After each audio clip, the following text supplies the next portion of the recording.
안녕하세요, 그로브로토스 원성우입니다. 오늘 소개해드릴 차는 링컨 브랜드의 중형 SUV 모델이죠. 바로 코세어를 소개해드리려고 합니다. 링컨 브랜드는 포드 브랜드의 이제 고급차 프리미엄 브랜드라고 볼 수가 있겠는데요.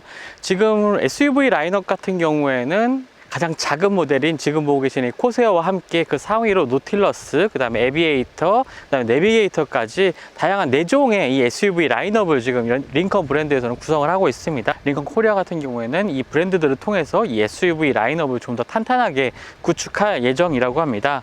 코세어 하는 이 차량의 이름을 생각하면 바로 떠오르는 것들이 있죠. 스타크래프트 게임을 많이 하셨던 분들은 비행 유닛이었던 코세어가 떠오르는 분들도 계시겠고요. 저 같은 경우에는 2차 세계대전 때 활약했던 이 전투기 가운데 코세어라는 이름의 전투기가 있었는데요. 그것이 생각나기도 하고요. 라틴어로 여행을 뜻하는 단어, 이 커서스에서 유래한 단어가 이 코세어라고 합니다. 그만큼 이 링컨 브랜드 SUV들은 굉장히 좀 편안한, 장거리 주행에서 굉장히 편안하고 또 실내 공간에서도 여유가 있는 상당히 좀 편안한 이 SUV라는 점들을 전 라인업에서 좀 강조를 하고 있는데요. 일단은 차량의 외관은 이 상위 모델인 에비에이터와 굉장히 유사한 모습을 많이 보여주고 있습니다. 전면부의 라디에이터 그릴의 형상이라든지 헤드램프의 형상, 어떻게 보면 에비에이터의 사진을 한번 모니터에 띄워두고 이 크기를 손가락으로 이렇게 쫙 줄였을 때의 모습이 딱 이 코세어의 모습이 나올 것처럼 굉장히 좀 닮아 있는 모습을 보여주고 있습니다. 링컨 브랜드나 다른 제조사들 같은 경우에는 이 패밀리 룩이라는 것을 통해서 이제 상위 모델이라든지 하위 모델에서 이 브랜드의 정체성을 드러내는 이러한 유사한 디자인들을 많이 보여주고 있죠. 하지만 그 최근 시승의 현대차의 산타페를 보면 좀 알 수 있듯이요.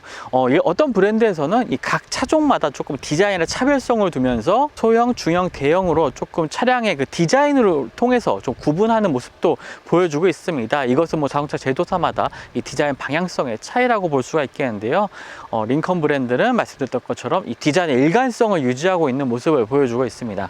라디에이터 그릴 같은 경우에는 링컨 브랜드의 엠블럼과 같은 형태의 이런 격자무늬 형태가 유지가 되어 있고요. 또 아래쪽으로는 주행 보조 시스템을 위한 센서들도 위치해 있는 것을 볼 수가 있습니다. 이 측면 디자인 같은 경우에는 제가 볼 때는 한 대의 요트처럼 굉장히 유려한 디자인을 좀 보여주고 있다라고 좀 볼 수가 있겠는데요. 일단 앞쪽에 보닛 같은 경우에 굉장히 좀 길게 앞으로 뻗어 있고, 루프 라인이 아래로 내려가는 형태의 측면 레이아웃을 보여주고 있습니다. 차량의 측면만 봐도 굉장히 좀 편안하고 여유로운 모습이 좀 느껴지기도 하는데요.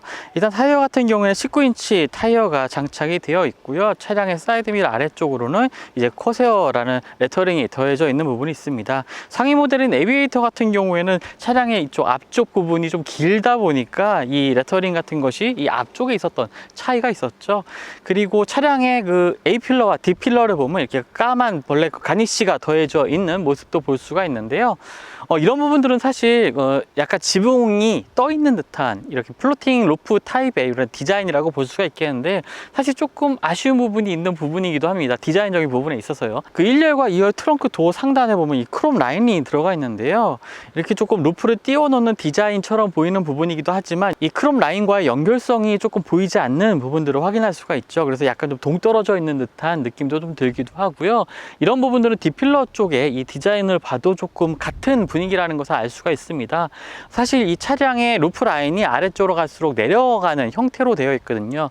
유선형의 이러한 디자인을 보여주고 있는데요. 그런 부분에서 이 D필러가 상대적으로 이 끝까지 리어 스포일러 쪽으로 올라가는 형태로 되어 있기 때문에 이런 부분들이 조금 어색하게 보이는 디자인적인 요소들도 좀 확인할 수가 있었습니다. 이 후면 디자인 역시 전면부처럼 이 상위 모델은 에비에이터와 상당히 좀 유사한 모습을 보여주고 있죠. 리어램프가 이렇게 수평적인 형태로 구성된 모습은 상당히 유사하다고 느껴지는데요. 하지만 에비에이터 같은 경우에 이 리어램프에 연결되는 이 디자인 모습이 조금 더 단조로운 모습을 보여줬다면, 코세어 같은 경우에는 다층적인 구조로 좀 레이어를 나눠서 조금 더 젊은 이미지를 좀 표현하고 있다고 볼 수가 있겠습니다. 그리고 독특한 부분이 있는데요. 바로 아래쪽에 배기구입니다. 배기구 디자인의 듀얼 머플러가 이렇게 마련이 되어 있는데요. 사실 2.0L 가솔린 터보 엔진을 탑재한 차량 가운데 이렇게 요즘에는 이 배기구 디자인을 많이 좀 감춰놓거나 아니면 아래쪽으로 빼놓거나 좀 작게 하거나 이런 식이 많은데, 아주 배기구 디자인을 큼직하게 밖으로 꺼내놓은 형태는 요즘에도 사실 많이 보기 어려운 디자인이긴 한데, 이 코세어의 스포티한 주행 감각까지도 느껴지게 하는 아래쪽 배기구 형태인 것 같습니다. 자, 트렁크 한번 적재 공간도 살펴보겠습니다. 일단은 전녹식 게이트가 적용이 되어 있고요. 이 뒤쪽에 이렇게 발을 집어넣게 되면은 자동으로 열리는 이 전녹식 게이트 기능도 적용이 되어 있습니다.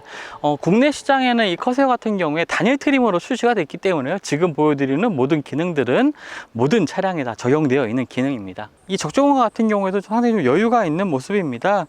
일단은 하단에는 이렇게 스페어 타이어가 마련이 되어 있고요. 하단의 플로어 같은 경우에도 2단으로 접히는 이런 모습도 보여주고 있습니다. 좌우로는 작은 수납 공간이 마련되어 있어서 청소도 같은 것을 넣을 수도 있겠고요.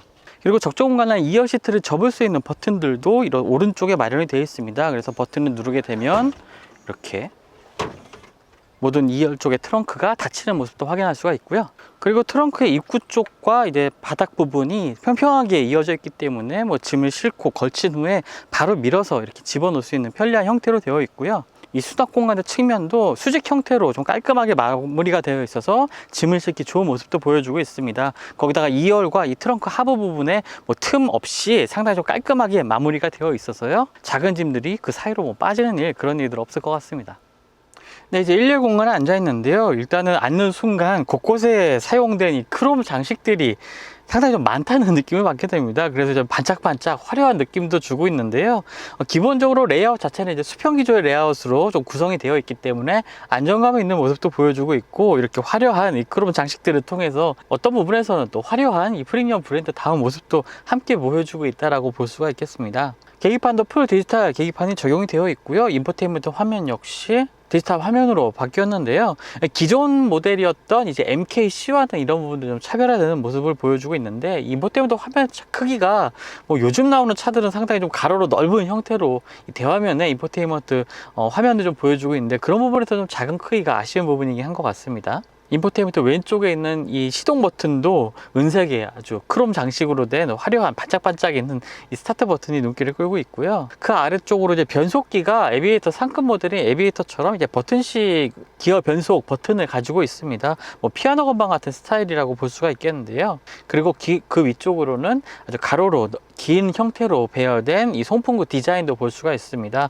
위쪽으로 크롬 라인, 그리고 가운데 이제 크롬 라인을 더하면서 좌우로 넓은 형태, 좀 안정감 있는 형태를 좀 강조하고 있는 부분이 있고요. 스티어링 휠 같은 경우에도 좀 독특한 기능들이 있습니다. 바로 이제 오른쪽에 보면은 여러 가지 통화 버튼이라든지 음량 버튼 같은 것들이 위치를 했는데, 이것을 한번 누르게 되면은 각 기능들로 변경이 될 때마다 이 버튼에 있는 램프들이 다르게 작동이 되면서 기존의 기능들이 다른 기능으로 좀 바뀌는 것도 볼 수가 있는데요. 이런 부분도 좀 특징적인 부분이라고 볼 수가 있겠고요. 뒤쪽에 버튼을 눌러서 바꿀 수 있는 이 에이다스 기능, 어댑티브 크루즈 컨트롤 기능들의 버튼들이 이 스티어링 휠 좌우 뒤쪽으로 위치해 있습니다. 흡사 이제 위쪽을 터치하는 버튼이 아닌가라고 생각이 되기도 하는데, 버튼들은 이 뒤쪽에 위치를 해 있고요. 음성 명령 버튼이 좀 독특하게 이 스티어링 휠 왼쪽 위쪽에 마련이 되어 있는 것도 좀 다른 브랜드들과의 차이점이라고 볼 수가 있겠습니다.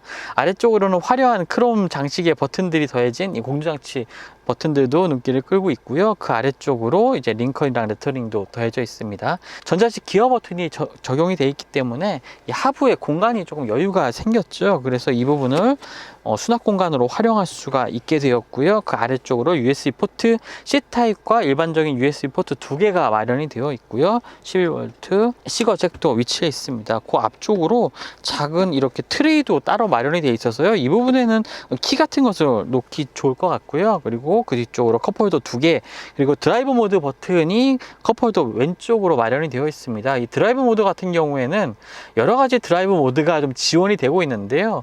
일단은 일반적인 차량들의 스포츠 모드라고 할 수 있는 떨림 모드가 있고요. 그 다음에 안정, 일반적인 그 에코 모드라고 볼 수가 있겠죠. 그 다음에 일반 모드, 그 다음에 미끄러움이라고 해서 눈길이나 미끄러운 도로에서 주행, 그리고 깊은 도로 조건이라고 해서요, 진흙길이나 모래길 같이 노면 상황이 좋지 않은 곳에서의 주행에 적합한 모드로 변경을 할 수가 있습니다. 4륜 구동 모델이고요. 주행 모드에 따라서 이제 앞뒤 구동력 배분이 따로 이렇게 설정이 되는 모습도 확인할 수가 있었습니다. 주행 모드에서 주행을 할 때 조금 더 자세하게 설명드리도록 하겠고요. 암레스트 하단에도 넉넉한 수납 공간이 마련이 되어 있고요. 역시나 이쪽에도 트레이가 또 따로 마련이 되어 있네요. 그리고 스마트폰 무선 충전 같은 경우에 이렇게 측면에 세로로 세워서 꼽는 형태로 스마트폰 무선 충전을 지원을 하고 있습니다. 안정적으로 좀 스마트폰을 거치할 수 있는 형태가 되어 있고요. 암레스트 같은 경우에 암레스트의 위치는 좋긴 한데요. 사실 이 버튼들, 기어 변속 버튼이라든지 공조장치 버튼들이 조금 운전석과 조금 거리가 있게 위치해 있다 보니까 이 암레스트를 조금만 좀 앞으로 슬라이딩을 해서 당길 수 있다면 이 거치한 상태에서 버튼을 누르기도 조금 더 편할 것 같다는 생각이 들기도 합니다. 그리고 도어 쪽을 살펴보면요, 이제 시트 메모리 기능과 시트의 각도 조절 버튼, 그리고 도어 손잡이 부분이 모두 L자 형태로 이제 일관성 있는 형태로 3층으로 나뉘어서 이렇게 배열된 것도 상당히 좀 재미있는 디자인 요소라고 볼 수가 있겠고요. 시트 같은 경우에는 일단 시트의 가죽 소재는 굉장히 부드럽고 좋은 소재로 갖춰져 있습니다. 허벅지를 지지해주는 부분의 높이와 이 시트 등받이의 각도는 이 도어에 있는 이 레버를 조작을 해서 조정할 수가 있고요. 기타 허리를 지지해주는 이런 기능은 이 설정 부분에 들어가서 따로 설정을 하게 되어 있습니다. 이런 부분이 좀 분리된 게 사실 같이 좀 통합이 되어 있다면 좀 더 편리하게 사용할 수 있겠지만 분리되어 있다는 좀 다른 점들을 볼 수가 있겠고요. 시트는 이제 통풍 시트와 열선 시트 두 가지 기능을 모두 운전석과 조수석 지원을 하고 있습니다. 가죽 시트의 소재도 굉장히 좀 부드럽고요. 몸을 좀 잘 감싸주는, 특히 허리 부분이라든지 엉덩이 부분을 잘 지지해주는 이 특징을 가지고 있는데요. 좀 아쉬운 부분들은 이제 가죽은 분명히 소재는 좋긴 한데 가죽을 조금 다듬는 방법이라고나 할까요? 이런 스티치도 꼼꼼하게 잘 들어가 있는 반면에 조금 이제 위치에 따라서는 이렇게 가죽이 좀 울어 있는 이런 모습도 좀 보이기도 하는데요. 이런 부분들은 미국 차들에서 좀 전형적으로 많이 볼 수 있는 마감 처리라고 좀 볼 수가 있겠습니다. 네, 2열 공간은 굉장히 여유 있는 모습을 보여주고 있는데요. 제가 지금 1열 시트를 제 시트 포지션에 맞춰 놓은 상태인데, 무릎 공간 같은 경우에 2개 이상의 공간에 충분히 여유가 있고요. 머리 공간도 주먹이 하나가 조금 더 넘어가는 이런 공간을 보여주고 있습니다. 제가 키가 170 정도니까요. 한 키가 조금 크신 분들은 이 머리 공간이 거의 남지는 않을 것 같아요. 조금 전고가 낮은 편이긴 합니다. 기존에 시승했던 에비에이터와는 상당히 좀 비교가 되는 크기이고요. 일단 차량의 크기 자체가 전장, 전폭, 전고 이런 부분에 있어서 국내 차량과 조금 비교를 하자면 현대 투싼과 조금 비슷한 크기라고 볼 수가 있겠습니다. 조금씩 차이가 있고요. 또 전장에서는 이 코세어가 한 10cm 정도 투싼보다는 이 전장이 긴 편이긴 합니다. 그래서 비교적 좀 비슷한 크기라고 볼 수가 있겠고요. 무릎이나 머리 공간뿐만 아니라 앞쪽에 발을 넣을 수 있는 이 공간도 충분히 여유 있게 조금 마련이 되어 있어서요, 좀 편리하게 이용을 할 수가 있을 것 같습니다. 앞쪽으로는 송풍구 버튼과 함께 열선 버튼, 2열에 있는 이 2개의 시트에 열선 버튼들도 따로 마련이 되어 있고요. 또 아래쪽으로는 230V라고 표시가 되어 있긴 하네요. 230V 콘센트와 함께 USB 포트 같은 경우에도 2개가 따로 마련이 되어 있습니다. 앞쪽과는 다르게 C타입은 아니고 그냥 일반적인 USB 포트가 2개가 있네요. 또 2열 시트는 슬라이딩 기능도 적용을 하고 있습니다. 그래서 아래쪽에 레버를 당기고 앞쪽으로 당기는 경우에는 제가 지금 가장 앞으로 지금 당겨놓은 상태이고요. 2열 시트가 요 옆쪽에 오른쪽 시트 같은 경우에는 최대한 뒤로 당겨놓은 상태인데요. 한 이 정도의 차이를 보이는 이 시트 슬라이딩 기능을 보여주고 있고요. 또 리클라이닝 기능도 지원을 하고 있습니다. 리클라이닝 단수도 좀 촘촘하게 구성이 되어 있어서요, 3단까지 이렇게 조절을 할 수가 있습니다. 지금 보시는 이 각도가 가장 세워져 있는 상태이고요. 암레스트 쪽에는 이렇게 눌러서 꺼낼 수 있는 컵홀더가 따로 마련이 되어 있고요. 헤드레스트는 3개가 마련이 되어 있습니다. 하지만 보셔서 아시다시피 왼쪽과 오른쪽에 이제 열선 기능이 적용이 되어 있고, 또 4륜 구동 모델이다 보니까 약간 이 가운데 구동축이 지난 부분이 좀 튀어나와 있습니다. 그래서 성인 2명이 좀 여유롭게 이동할 수 있는 공간이라고 볼 수가 있겠네요. 네, 이제 링컨 코세어 한번 주행 성능도 한번 알아보겠습니다. 일단 정차한 상태이고요. 이 상태에서 한번 가속 성능도 한번 알아보죠. 일단 주행 모드는 일반 주행 모드입니다. 여기서 한번 가속을 해보면요.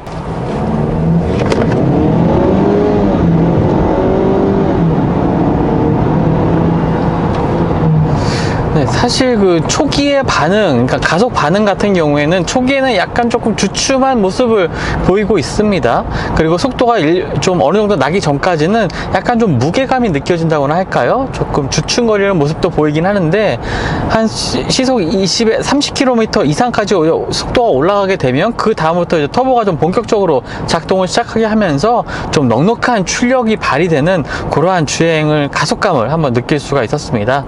일단 파워트레인 같은 경우에는요 2.0L 터보차저가 탑재된 이 가솔린 엔진이 탑재가 되고 있고요. 최고 출력은 238마력, 최대 토크는 38.7의 성능을 발휘하는 엔진입니다. 기본적으로 그 차급에 비해서는 이 엔진 출력, 제원상의 엔진 출력 자체도 굉장히 좀 넉넉한 편이고요. 특히나 기존의 MKC에 탑재됐던 이 엔진 같은 경우보다 이제 출력 같은 경우에는 조금 더 낮았습니다. 아무래도 좀 연비 효율을 좀 맞추기 위한 세팅으로 좀 변경이 되면서 이 출력은 조금 낮아지긴 했지만 토크가 좀 더 수치가 높아졌죠. 그러면서 이 초반의 그 발진 가속감이 조금 약간 한 템포 느린 부분이 느껴지긴 하지만 그래도 이 중속 영역 이후에서는 넉넉한 토크가 발휘되면서 나름 상당히 좀 경쾌한 주행이 가능한 이런 파워트레인 엔진이라고 볼 수가 있겠습니다. 여기에 이제 8단 자동 변속기가 조합이 되는데요. 이 8단 자동 변속기 세팅 자체가 상당히 좀 독특합니다. 속도가 좀 낮은 영역, 그러니까 0에서부터 한 70km까지 아주 촘촘하게 3단으로 구성이 돼 있어서요. 설정 자체는 조금 퍼포먼스를 중시한 차량들의 설정이라고 좀 볼 수가 있겠는데요. 이런 설정들이 다른 조금 좀 편안한 주행을 추구하는 다른 SUV 경쟁 모델들과는 조금 다른 설정이라고 좀 볼 수가 있겠네요. 지금 느껴지는 승차감 자체는 굉장히 좀 편안합니다. 지금 고속도로에서 한 규정속도에 맞춰서 한 시속 100km 정도 내외로 좀 주행을 하고 있는데요.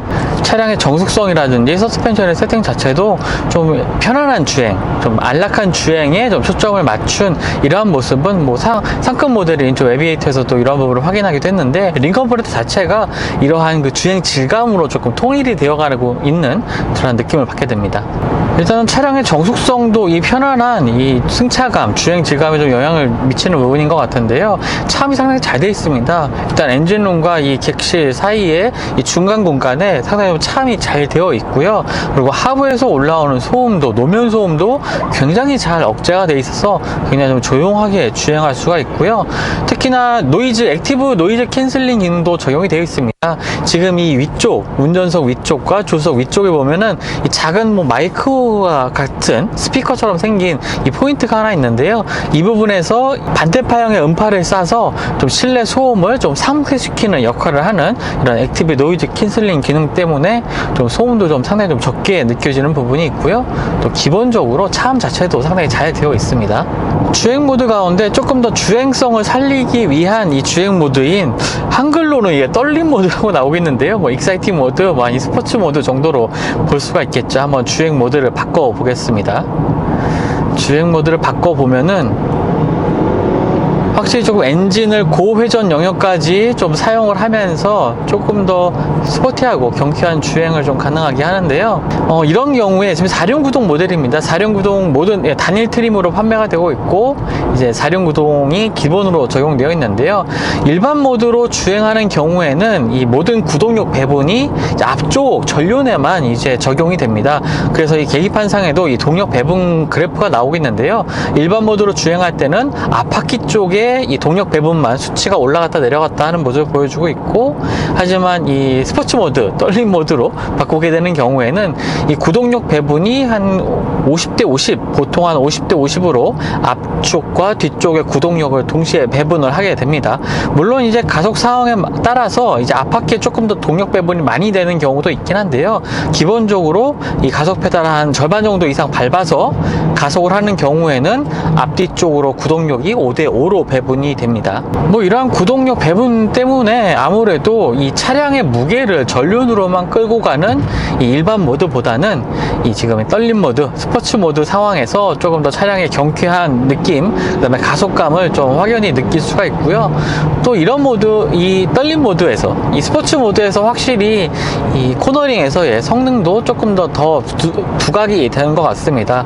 그러니까 일반 모드와 뭐 스포츠 모드, 이 두 개 모드 간에 나름의 몸에 조금 차별점이 느껴진다고 볼 수가 있겠는데요. 보통 이제 편안한 승차감을 추구하는 이러한 중형 SUV에서 이렇게 조금 확연하게 구분되는 주행 모드는 좀 찾기가 어려웠는데, 확실히 코세어는 경쾌한 주행도 가능하게 하는 모습을 좀 보여주고 있네요. 어댑티브 서스펜션도 적용이 되어 있는데요. 이 기능 같은 경우에는 이 도로에 요철이 좀 심한 부분이나 아니면 움푹 파인 곳을 지날 때 이 서스펜션의 감쇄력을 조절을 해서 조금 더 편안하고 안정감 있게 이제 주행할 수 있도록 하는 기능입니다. 일반적으로 약간 노면이 거친 상황에서 조금 기능이 발휘된다고 보기는 어려울 것 같고요. 과속 방지턱을 넘거나 도로가 좀 움푹 파인 이런 곳을 좀 지날 때 서스펜션 감쇄력을 순간적으로 좀 조절을 해서 승차감에서도 영향을 줄 뿐만 아니라 또 안전하게 주행할 수 있는 상황을 만들어주는 그러한 기능이라고 볼 수가 있겠습니다. 여기에 또 토크 벡터링 시스템도 적용이 되어 있는데요. 이 토크 벡터링 시스템 같은 경우에는 이 앞쪽의 구동력을 좀 조절을 하면서 이 코너링 시에 아무래도 무게가 실리는 차량에 조금 더 구동력 배분을 많이 해서 접지력을 살리는 이러한 모습도 보여주고 있는데요. 덕분에 좀 중형 SUV입니다. 사실 미국 시장에서는 뭐 소형 SUV로 분류되는 차량이기도 한데, 그럼에도 불구하고 나름 코너링에서는 조금 차량이 바깥으로 밀려나가는 이러한 주행 특성을 보여주고 있긴 하지만, 비교적 안정적으로 이 코너링을 공략을 할 수 있는 모습도 보여주고 있고요. 특히나 이제 스티어링 휠의 감도 같은 경우에도 이 스포츠 모드로 바꾸는 경우에는 비교적 예리한 성능을 좀 보여주고 있습니다. 이런 부분들도 일반 모드에서와 좀 차이점을 보여주는 부분이라서요. 별로 이제 미국의 뭐 중형 SUV라고 해서 기대 안 하고 있던 부분이긴 한데, 나름 이 코너링에서도 재미있게 또 주행을 할 수 있는 부분이 있는 것 같습니다. 지금처럼 상당히 좀 곡선의 각도가 큰 상황에서도 이 좌우에 흔들림 없이 아주 안정적으로 주행을 할 수 있는 것을 확인할 수가 있었고요. 이 스포츠 모드에서는 엔진음도 상당히 좀 잘 살려주고, 객실 안으로 좀 엔진음도 상당히 좀 많이 밀려드는데요. 뭐 음색 자체가 그렇게 뭐 좋다고는 볼 수가 없겠습니다. 좀 가벼운 느낌의 이 엔진음이긴 해서요. 하지만 이 중속영역에서의 이 가속감은 상당히 좀 탁월한 모습이네요. 좀 거듭 말씀드리고 있지만 나름 좀 달리는 재미도 살리는 모델이 이 코세어가 아닌가 싶습니다. 하지만 좀 시승을 하면서 좀 단점 같은 것도 좀 느껴지기도 하는데요. 이 변속기, 8단 변속기와 이 엔진의 조합이 아무래도 좀 연비 효율성 부분에 맞춰져 있다 보니까 좀 저속 영역에서 종종 이 좀 변속 반응이 조금 히스테릭한 반응을 좀 보이는 부분이 있습니다. 그러니까 한마디로 이렇게 덜 퉁퉁 하는 이 변속 충격이 시트 아래쪽에서 운전석으로 좀 전해지기도 하는데요. 뭐 이런 상황들이 좀 자주 있는 것은 아니고요. 주행 중에 좀 종종 발생하는 부분이 있는데, 일반적인 뭐 소비자분들이라면 그렇게 크게 신경 쓰일 부분은 아닌 것 같지만, 좀 시승하는 입장에서는 이런 부분들이 살짝 좀 거슬리는 부분이기도 하네요. 이러한 부분들이 또 고속, 중속 영역에서도 조금 종종 좀 발현되는 부분이 있어서 엔진과 변속기의 조합이 조금 더 세련되게 좀 다듬어졌으면 좋지 않을까라는 생각도 하게 됩니다. 네, 지금까지 링컨 코세어 만나봤습니다. 이 링컨 브랜드의 엔트리 SUV 모델이죠. 나름대로 가격도 상당히 5천만원 중반대의 가격으로, 이 가격 대비 뭐 편의사양이라든가 이런 것들을 비교해봤을 때 이 수입 차종 가운데 이 5천만원 중반대의 가격으로 이 정도의 옵션들을 가지고 있는 차량을 사실 찾기는 좀 힘들거든요. 그런 부분에 있어서 이 수입 차량 가운데서도 굉장히 좀 경쟁력이 있는 모습을 좀 보여주고 있고요. 경쟁 모델이라고 할 수 있는 차량들은 이 차량의 크기를 봤을 때는 뭐 벤츠의 GLC나 BMW X3 같은 모델들을 볼 수가 있겠지만, 이 가격 차이가 조금 많이 납니다. 뭐 GLC 같은 경우에 2천만원 가까이 좀 비싸기 때문에 가격적인 부분에 있어서도 경쟁 모델들과 상당히 좀 좋은 합리적인 상품성을 좀 가지고 있다고 보여지고요. 투싼보다 조금 더 큰 크기의 편리 장비를 아주 빵빵하게 갖추고 있는 수입차를 원하신다면 이 코세어가 상당히 좀 좋은 선택지가 될 것 같습니다. 하지만 조금 단점 같은 것들도 몇 가지 있긴 하죠. 차량의 좀 세심한 마무리, 좀 프리미엄 브랜드라면 잘 가공된 이 마무리를 조금 기대하게 되는데, 그런 부분에서 좀 디테일한 부분이 아쉬운 부분이 있습니다. 이 외관 같은 경우에도 차량의 각 이음새 부분에 이 파팅 라인 같은 경우에 단차도 조금 보이는 부분들이 많이 있고요. 주행할 때 이 차량의 곳곳에서 뭐 항상 그렇지는 않은데요. 뭐 주행할 때 어떤 상황에서 이렇게 잡소리 같은 게 조금 더 들리기도 하는 부분 부분, 이런 부분들이 조금 마무리가 조금 아쉽다는 부분을 들게 하는 부분이 될 것 같고요.